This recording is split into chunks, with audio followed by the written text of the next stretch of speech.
Peace and blessings, peace and blessings, peace and blessings. I hope everybody's doing good, man. Another beautiful day in Zamunda. Nah, I'm joking, I'm joking. Hope everybody's doing good though, man. Hope everybody's well. Hope everybody's in a good space. Hope everybody's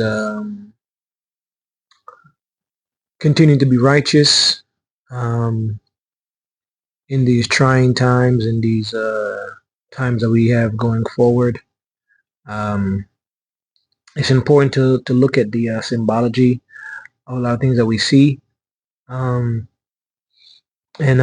pay attention to our surroundings at all times. I'm gonna talk about some stuff that I've just observed last couple of days. I'm gonna try and share with you guys. Forgive me. Sometimes I don't remember everything. Please forgive me. I'm gonna try and do my best to remember everything that I wanted to cover. I didn't write anything down, so man, I should have wrote it down. Could have been a lot easier for me to remember it. So I've watched a little bit of the series, His Dark Material. I didn't watch the whole thing, so all I can do is kind of go off of what I watched in regards to the last season. I'm trying to think of what else. I watched the 2 episodes of the show Alien Earth. It's a very, very interesting title. I think it's very, very interesting altogether. I'm gonna try and talk about that, and as much as I can remember, I'm gonna do my best to try and go over that as well. The symbology in there, and there was several symbologies. Matter of fact, it was very, very symbolic. That especially the first episode, very, very symbolic. I'm trying to remember what else. I watched another movie called Space Traders. I thought that was pretty funny. I don't want to really get into that. I think that's kind of I think that's more I don't think that was a serious thing. I think that was more like trying to be humorous, or a play on racism and just some of the things going on today. I don't really think that was like a very, very serious film in a sense.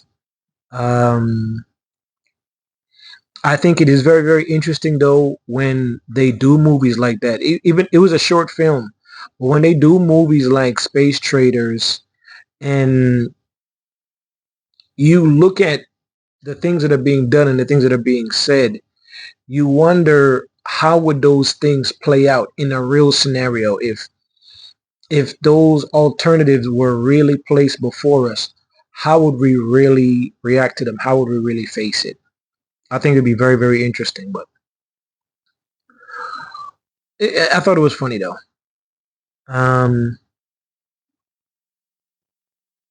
But nothing very, very serious. But I think it was very, very funny. Aliens wanted to trade melanated people for wealth, to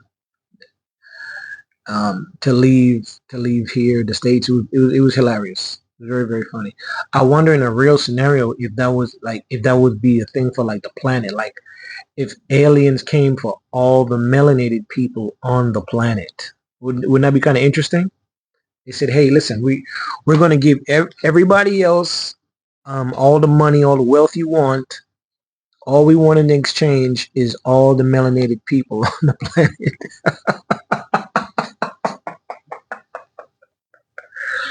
Oh man, that's just me talking, man. It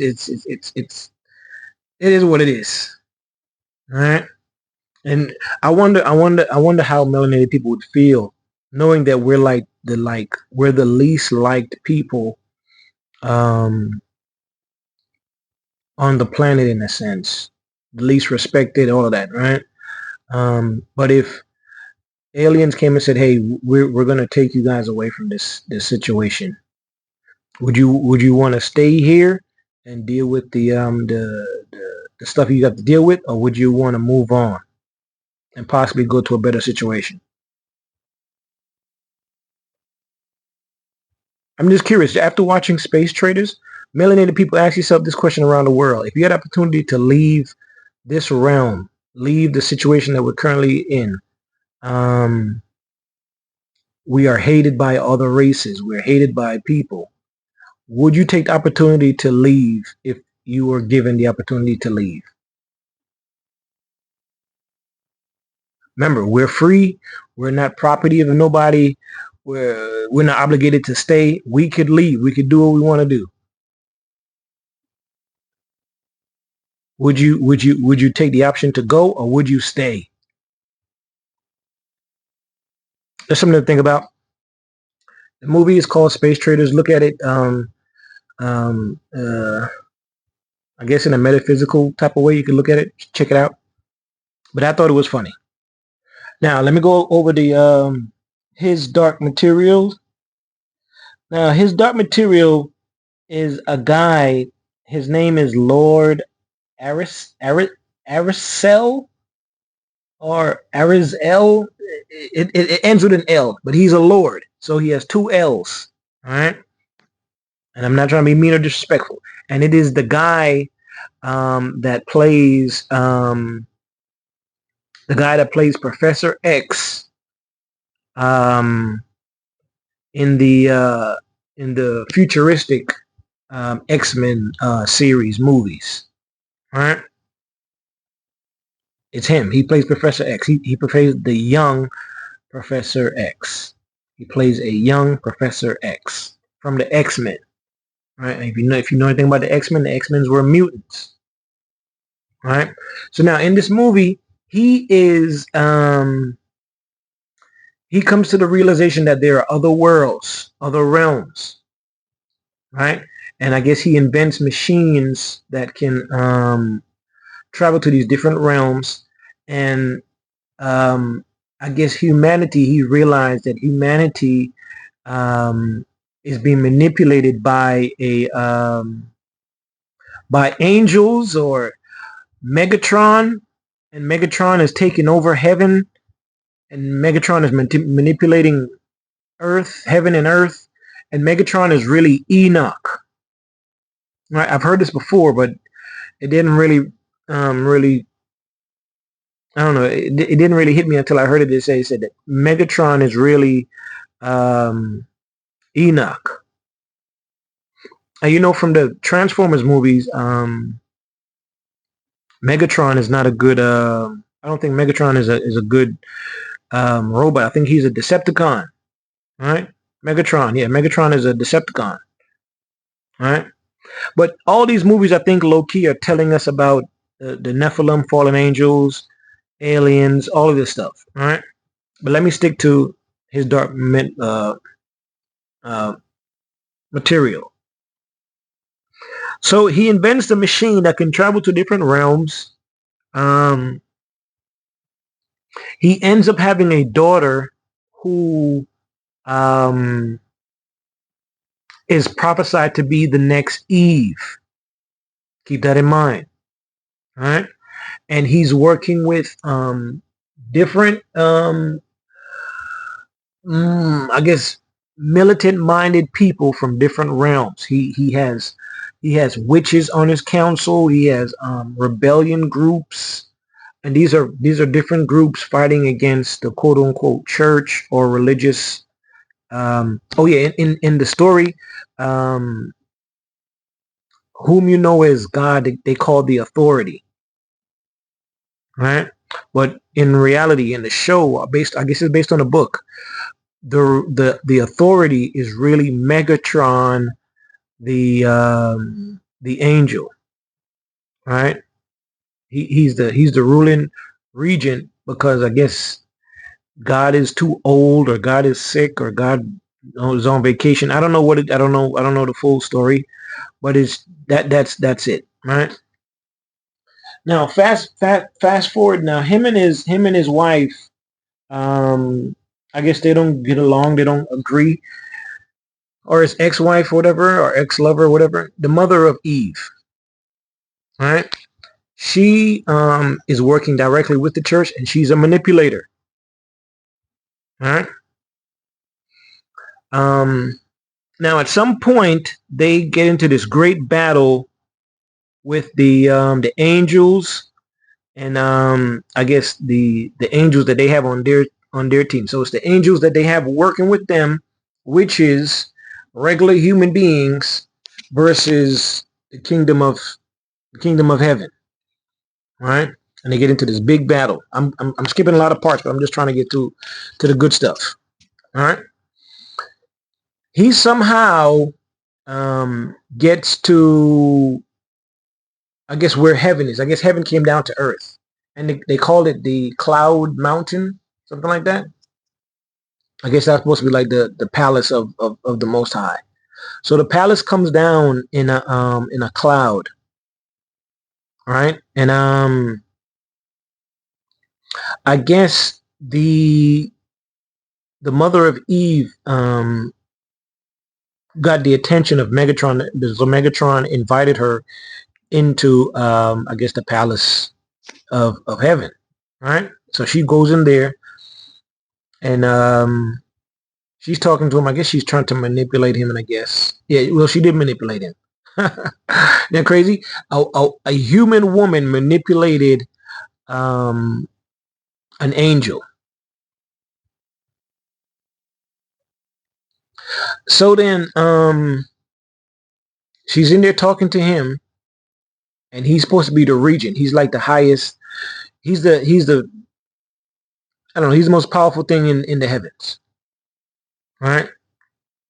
I'm trying to remember what else. Oh yeah, so this Lord guy now, the father of Eve, he uses his device and he enters into the palace of the Most High, because he had seen his ex-wife, or whoever she was to him, going into the palace. So he was curious and he wanted to go there too.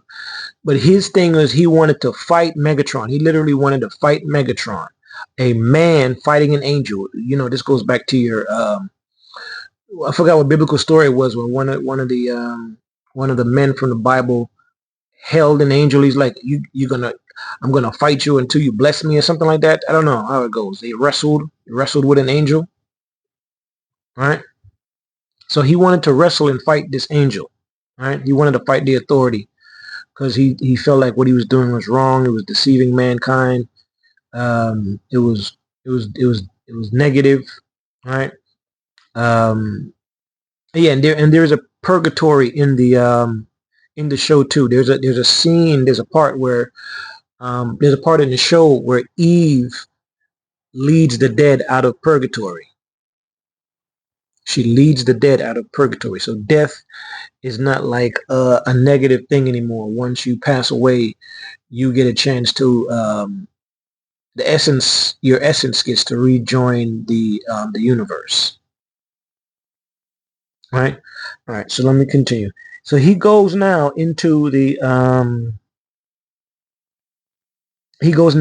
palace, and he ends up confronting Megatron. At first, Megatron is beating him up, but then he had set up a device that could manipulate the whole structure of the palace of God. And yeah, I almost forgot the most important part. The essence of life, of what we don't see in the show, it's called dust. Right? It's like the it's like what it's like the life force of everything that's invisible. It's called the dust. Right? So the machine he had manipulates dust. So then essentially it like turns everything into dust. And what he wanted to do was, he set up like a portal that led to an abyss. Like let's just say what you call the bottomless pit. Right? And he got his ex-wife. I don't know how she did it, but she the show, man, I can't really talk about it, because it's like so many things that I'm gonna miss out. But anyway, they initiate the weapon to open up this bottomless pit, the abyss, right? And they end up wrestling this angel into the bottomless pit, thus sacrificing their life for humanity, for the universe, for the cosmos, whatever the case may be, for the different worlds, different realms, the multiverse. All right. Um, so it's the man and the woman fighting the authority. All right. In a way, I'm gonna keep it real with y'all. In my opinion, that would be a representation of Tarnush and Lucifer fighting God. Not necessarily that they were fighting God, or they were doing was fighting. They were fighting an angel who was Megatron, and I guess Megatron's supposed to be negative. All right, but that would be to me Lucifer and Tarnush fighting. I don't know, maybe an archangel. All right, keep that in mind. Now, let me keep going. Um, the Alien movie. Now, the Alien movie starts off by talking about immortality, right? And they can do it by doing it three ways. The cyborg thing, artificial intelligence, um, synthetic people, right? So then you have your robot stuff. And I told you guys that a lot of the stuff going on now is because of the immortality aspect of chasing immortality by not worrying about your body deteriorating and dying, but to move your consciousness into an indestructible machine, into something that will last for a long time, that will last forever, pretty much. Right? If this physical reality, physical dimension is always around, you physically always be here. Right? So that's living forever. Right? So moving your consciousness into this robot. So in the show, they show you how they do that. And they do it by laying them on a table next to each other. This is very symbolic, very close to what you've seen in several movies. I have to reference back to the X-Men movie Apocalypse. You've seen that's how Apocalypse in the movie, Apocalypse is a mutant, right? He transferred his consciousness into another body of another mutant, right? You've seen that in that movie. They've done this consciousness moving thing in a lot of movies. I can't name all of them. I can't think of all of them. But you've seen the concept before where people are either sedated, whatever, and one person is next to each other and they're linked to some type of machine or something. In the show, they don't go over the science of how they do it, but they transfer in the consciousness or mind or the essence of the person into another body. This is my thing about your Anunnaki, your custodians, your whatever, these aliens, right? These, to me, like I said, going back to, if we're going to be realistic, I think that all these worlds, all these different places represent just different creations and different fallen angels. What we call fallen angels are aliens now, right? The custodians could be an aspect of fallen angels. The people from Jupiter could be an aspect of fallen angels. People from Venus could be an aspect of fallen angels. The people from the Anunnaki lands, they could be an aspect of fallen angels, right? Or aliens, right? But they've learned a way to move consciousness from one body to another, right? Whether that be biological or synthetic in the sense where it's robotic. All right, and that's the science that they were trying to talk about in the show. Now, I'm trying to go over everything that I've seen. Now they talked about there's the Prodigy place, and it's and he, of course, you know, there's corporations. Corporations is the future, and corporations are manipulating everything. They're controlling everything. No surprise there. Rich people want to control everything. They want to control your life. They want your soul, right? They want your soul. These corporations, they want your soul, right? At the end of the day, what it comes down to, they want your soul. They don't just want your money. They want to control you, and they want your soul. right? So there's a young trillionaire, even though to me he looks old, but they say he's young, and he's a genius, and he came up with these different stuff with these different scientists, and you have all these synthetics and robotic people. Um, he says in the story that he did all this because he wanted to talk to somebody that was smarter than him, and he said um, kids are the smartest. That's why he transferred. Yeah, in the story, they transferred the body, the mind of children into these adult, super bionic, robotic, synthetic things. Right.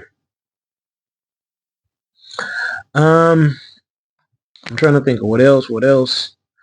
Of course, it's aliens. So there's aliens, but this is a bigger play on what we're experiencing here on Earth. I think overall, because we are being slowly coming to the realization and to the overstanding and understanding and understanding that aliens are amongst us. Aliens in the sense that we are not on top of the food chain. They are people here that that that kill humans.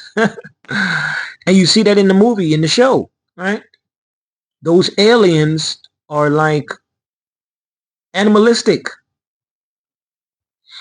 I'm not gonna lie, there's some parts of it that was very, very scary to me because it seems like the aliens are they're getting very, very intelligent, right? They'll sneak upon you, they'll listen to what you're saying, and they'll wait till you leave before they do anything. It's like they're observing you. It was kind of scary, right? How the alien was moving in the show. It was, I'm not gonna lie, to me it was very, very scary,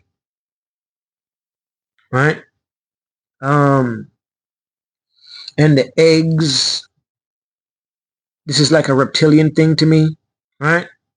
The eggs and the face huggers, and they try to implant stuff into you, and it's weird because it's coming from an egg already, but it's trying to. You understand? This is that this folks. They're telling you and they're showing you without telling you and showing you, right? Hybrids, robots, synthetics. They're trying to show you.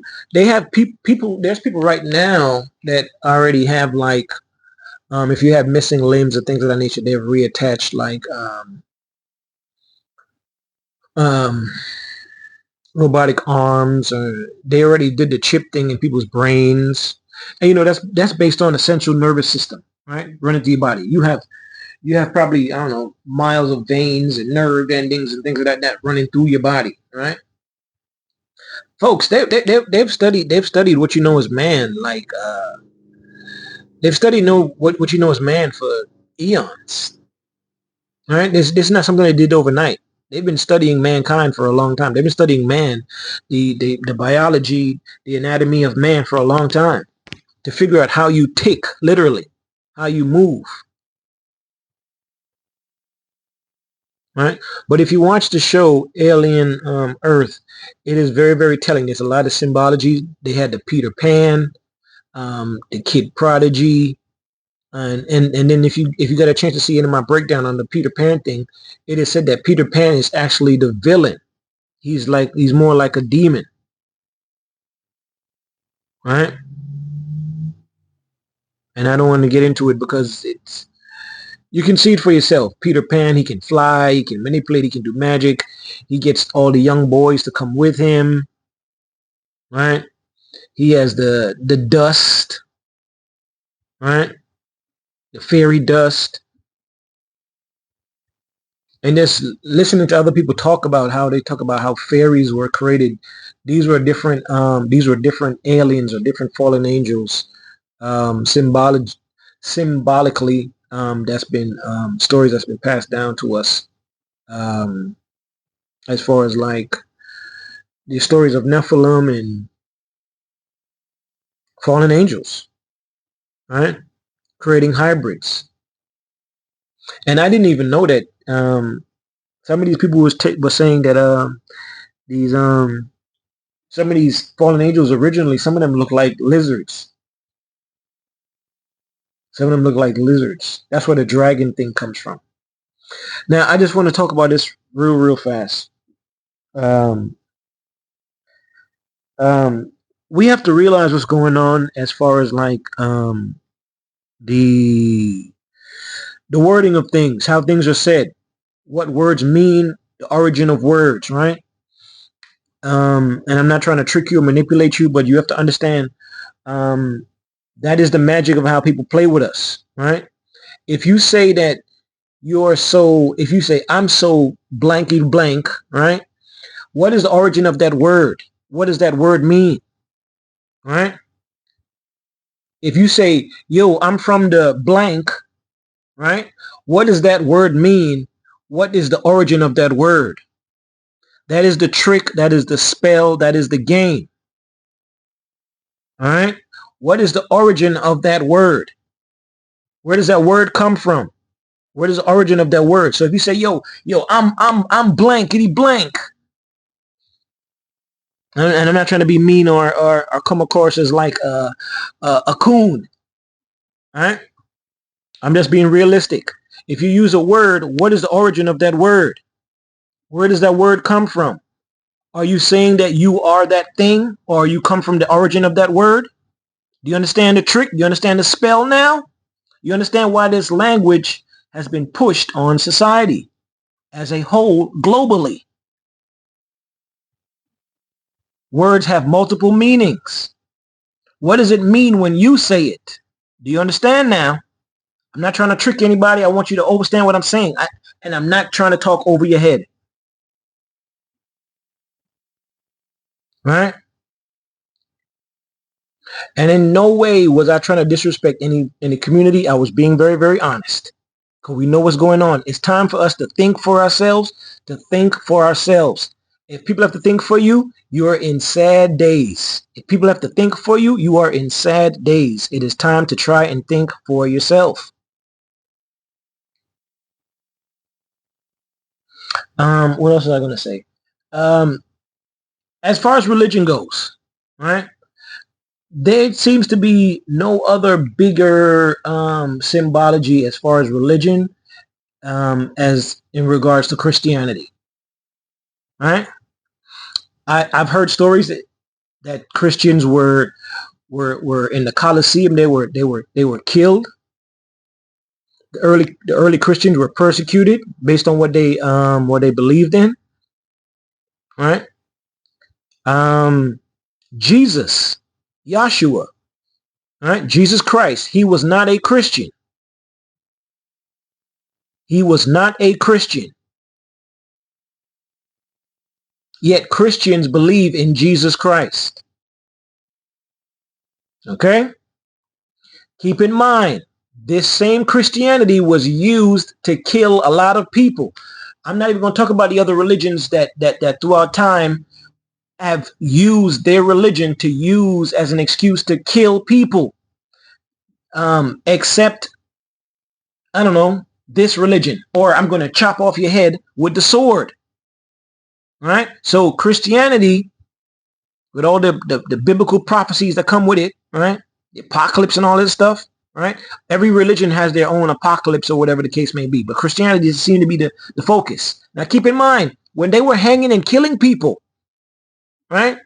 They were saying they were doing it in the name of God. They were doing it in the Lord's name, right? In Jesus' name. When slaves were being hung and having their testicles cut off, they were doing it. Sometimes we're reading Bible scriptures while they were doing it. And these were Christians. When the Native Americans were killed, they were killed by Christians. I'm not going to be so quick to call myself a Christian because at the end of the day, I'm not sure if when God is looking down saying, hey, hey, Jesus, look what they're doing in your name. Look what they're doing in your name. Huh? I don't think God was pleased. I don't think God looked down and be like, yo, Jesus, you see what they're doing down there? They're doing that in your name. Do you guys see the game? Do you guys see the trick? Do not fall. Listen, we already know, and I explained this to y'all already. My video is going longer than I wanted to go. I've already explained to y'all that Christianity has been hijacked. What you know is fallen angels, demons, whatever, aliens, they've already hijacked religion. All right? To say that you're killing people in Jesus' name, that you're killing all these people to accept my religion or die. And Christianity is just one example of that, because many other religions have done it. Persecuted and killed people for their quote-unquote religion. So just because you hear about them persecuting Christianity or Christians doesn't necessarily mean it's the end of the world. You understand? It is a game. The number one selling book is the Bible. So we all know what's coming. There's no surprises. We can't be surprised by nothing. That's why I say that universally, these entities, aliens, fallen angels, Nephilim, whatever they are, they have to tell us what they're doing cosmically. We have to be a willing participant in our own downfall, in selling your own soul. Right? I can't force you to sell your soul. I can't say to you, hey, listen, give me your soul. You have to be willing to give me your soul. Give me your energy. Give me your essence. Hey, give me your blood. I need it for plasma. I might be a vampire, but I need your blood. And I'll give you some money for it. Here, sign this. Do you understand? Is what I'm saying make sense to you? I'm not here to lie to you. I'm here to tell you the truth. I live off your energy. I live off your essence. I'm a demon. That's what I really am. I'm a demon. But I need your plasma. Sign this paper and I'm going to give you a little bit of money for it. You have to be a willing participant in the downfall of you, in your destruction as man. Know what is happening around you.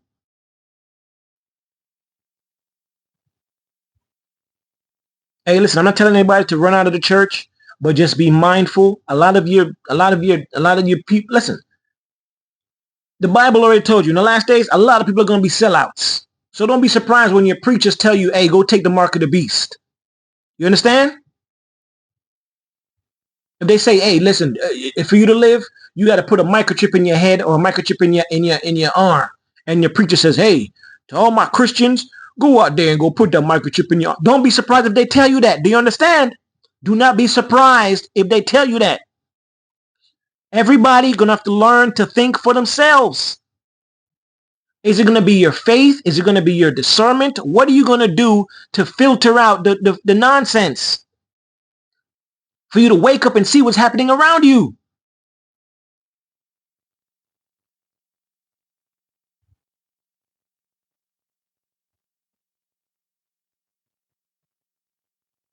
You have to be a willing participant in your own downfall as man. This is, and if anybody got a chance to listen to my my little upload I did with the same show, his dark material. It was an angel in there, and she was talking to this woman in the show. Like I said, you got to watch the show yourself. It's kind of long and bugged out. But this woman is supposed to be the serpent, right? To re-tempt Eve in the story, and then you'll understand. It's a play on words, and it's a play on stories, and a play on the Bible, and it's a play on everything, right? The great manipulator is manipulating everybody as usual. Right? But she said in the end, she said, angels have been doing what they've been doing because of this rebellion, because of vengeance. They want revenge on the Most High. They want revenge. So this is about revenge. This is about vengeance.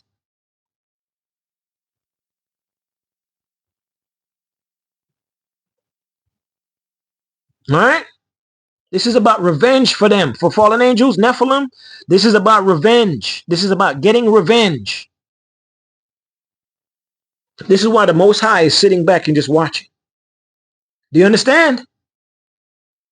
Because everything that they're doing is to upset the Most High, to upset the heavens, to upset God. They want to fight again. They want the war. They want destruction. They don't care about man or mankind or people. This is about revenge for them. All right. I've talked longer than I wanted to. I'm sorry if I didn't get you a good breakdown of the shows. I could have give you maybe if I wrote it down, I could have give you a better detailed aspect of everything. But truthfully and honestly, there's a lot of symbology. You have to see it for yourself and think about it metaphysically, as far as everything is that's being shown in the show, right? There's several symbologies, paintings, artwork. Like they're showing you certain things. They're telling you without telling you what's going on, right? See no evil, hear no evil. What is it? See no evil, hear no evil, say no evil. Right? They're showing you the different symbologies on the show. Okay, my mic didn't go up. All right, of the things happening, the things going on, and it's an opportunity for you to see it for yourself. The eggs, Easter, Istar, reptilians, them growing and evolving very, very fast, them being extremely intelligent, them being very, very primal and very aggressive, them wanting to use people as a to harvest and to, as a host to create more aliens, and they need the biology of humans to create the hybrids, the xenomorphs. Do you guys see it all coming together? Do you guys see it coming all together? What they're telling you and showing you in the show, and as a whole, they're showing and telling you as a whole the full symbology of everything, from movie one all the way down to the smallest series or comic book or whatever, or ideas or theories. They're telling you, they're showing you, this is about revenge on the Most High against you as man, because you are more beloved by the Most High than these angels. They're extremely jealous. They're extremely upset that you were chosen over them. Keep in mind, you were chosen over them. To my chosen ones, stay awake, stay focused. I'm not trying to deceive you. I'm not trying to tell you to lose your faith. Use discernment at this time. Use discernment at this time, right? There is going to come a time when many are going to be deceived.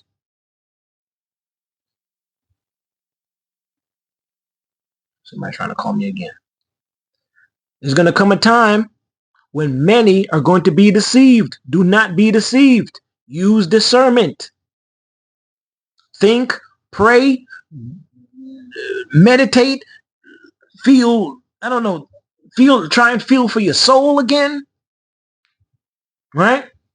If that means you have to fast, fast. If that means you have to stop doing drugs, stop doing drugs. If you got to stop drinking, stop drinking. If that means you have to go out in the sun and get some sunlight, get some sunlight. I'm not going to lie to y'all. Be careful when you go out in the sun, because the sun is cooking. All right? I feel like I got sunburned the other day just chilling out in the sun. The sun is cooking. All right? And I'm a melanated person. All right? The sun is cooking. So y'all be careful, man.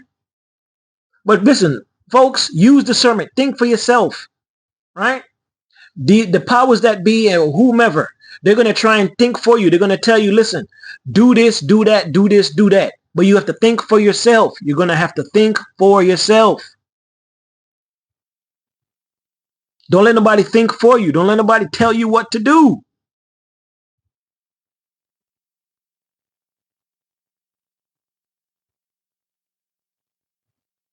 I'm not trying to deceive you. I'm not here to deceive anybody. Listen, don't believe nothing I'm saying. Use discernment or do your own research. All right? Stay focused. Chosen ones, people with a soul, be good. All right? It's the kid. All right, just like the last Avatar, it's the kid.